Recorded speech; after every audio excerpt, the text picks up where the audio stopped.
If you want to add the pedometer or step tracker on OPPO Reno 15, what you can do is you can press and hold your finger on an empty space on the home screen, and then over here you should be able to tap on widgets. Now once we go to widgets, we should be able to scroll down and search for the step tracker, which we can easily add to the home screen. You can of course press and hold your finger in order to, let's say, move it around if you want to change its position, if you want to place it somewhere else.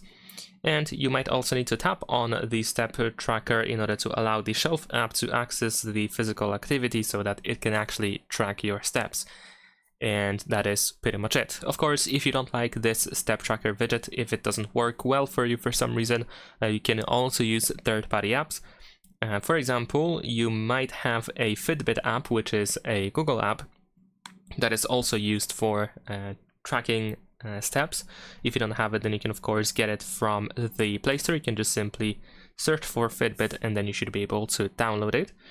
And if you open it for the first time, of course you will have to set it up, but you can use your Google account for that. Of course, it is not the only app that that can be used in order to track steps. You can use pretty much any other third-party app that you wish to use, as long as it has a widget that you can add to the home screen. We're gonna tap on our Google profile here in the upper right corner, and we can go to the Fitbit settings in order to find activity settings. And then over here you can, for example, adjust steps per day that you want to use. We're gonna press and hold our finger to go to widget again, and then this time search for Fitbit and use this 2x2 widget, and we're gonna add it to the home screen. You should actually be able to resize it as well, so you can make it much smaller if you want to. And there we go, that is pretty much it. Leave a like and subscribe.